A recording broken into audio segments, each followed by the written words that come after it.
Nakikitang krus sa kapilya, kinatitisuran ng iba. Ito ang mga sulat ni Ellen G. White na nagiging basehan nila na bawal ang krus sa loob at labas ng iglesia.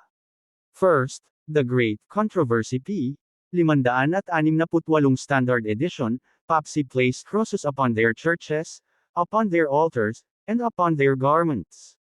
Everywhere is seen the insignia of the cross. Second, Testimony for the Church Volume, 1, p. 205. There are duties and requirements in His Word to humble the church, and cause them to uplift their souls, and there is no need in making crosses and manufacturing duties to distress the body to cause humility. All this is outside the Word of God. Third, Desire of Ages p. 416, the cross was associated the power of Rome. Fourth, Handbook for Bible Students, published by Review and Herald p. 145, Cross is the Babylonian origin. The same sign of the cross that Rome now worship, was used in Babylonian mysteries, was applied to paganism to the same magic purpose. Letter A. Accusation ng mga offshoots. Number 1, ang krus ay simbolo ng pagano. Number 2, ang SDAC ay tagasunod na ng papacy sa Amor. Number 3, lahat na pagan origin ay bawal gamitin. Number 4, pinagbabawal ni Sis. White ang paglalagay ng krus. Letter B. Mga katanungan sa offshoots. Number 1, kung ang krus ay simbolo ng pagano at simbolo din ng Kristiyano, magkapareho din ba sila pinagtutungkulan o kahulugan? Number 2, kung lahat na pagan origin ay bawal, nakakatiyak ka ba na wala kang ginagamit na bagay o salita na pagan in origin sa ngayon? Number 3, lahat ba na ginagawa ng papacy ay masama at bawal sundin o gayahin? Issue, naglalagay ng insignia taga-sunod ng papacy. Unang pagpapaliwanag, The Great Controversy p. 568 Standard Edition, Papacy placed crosses upon their churches, upon their altars, upon their garments. Everywhere is seen the insignia of the cross. Ang gusto nila palabasin na para hindi ka masabi na makapapso ay huwag kang maglagay ng krus kung saan naglagay ang papacy.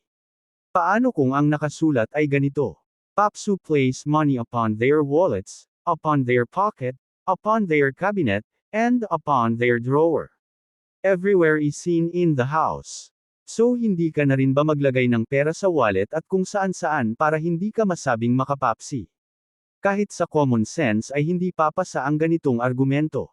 Ang lahat ay may karapatan maglagay ng krus, kahit sino, kahit saan at kahit kailan kung gusto nila maglagay. Kasalanan ba na gayahin ang isang tao kung hindi naman masama ang ginagawa?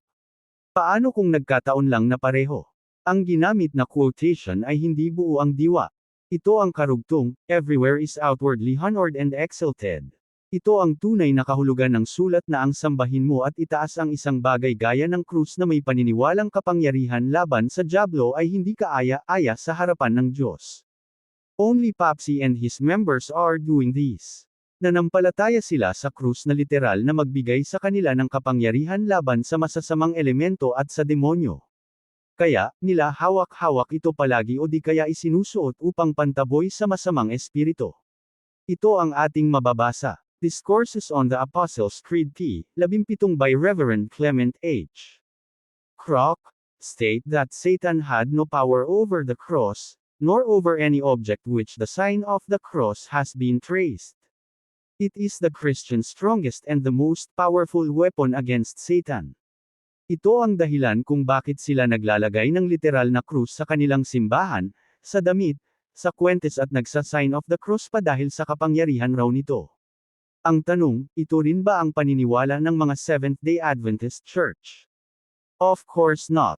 Ang paniniwala ng Adventist na ang krus ay symbolical meaning na gaya nitong sumusunod. Letter A. Representing the Gospel of Salvation.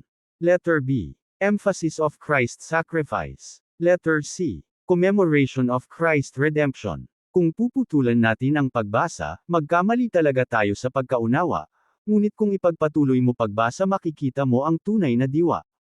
Maliwanag na iba ang purpose kung bakit naglalagay ang mga RC members.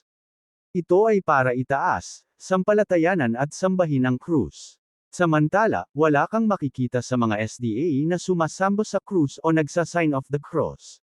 Ang krus ay isang paalaala sa tao na minsan ang ating Panginoong Hesus ay pinako hanggang namatay sa krus sa Kalbaryo upang ang kanyang dugo ay naging pantubo sa ating mga kasalanan. Ito ay isang simbolo lamang at hindi sinasamba ang krus na literal. Kaya magkaiba ang motibo ng mga Adventist sa mga RC member sa paglalagay ng krus. Ang paglalagay at hindi paglalagay ng krus ay walang malinaw na utos sa Biblia at sa mga sulat ni Ellen G. White. Ang tawag dito ay gray area kaya hindi dapat tayo humatol. Hindi rin required at hindi rin pinagbawal ang paglagay ng krus sa simbahan, sa damit o saan mang bagay. At nakikita mo naman na hindi rin lahat na church ng SDA ay may krus. At hindi rin naniniwala ang mga Adventist sa kapangyarihan ng literal na krus. Ang hugis krus ay bahagi ng sign and symbol sa logo. Hari nawa sa ating pakikinig, pagbabasa ay maliwanagan tayo patungkol sa usaping ito. Sa susunod po ay ating ibahagi ang pangalawang tema. Ang krus ng pagano, simbolo na rin ng Kristyanismo. Antabayanan mo kapatid.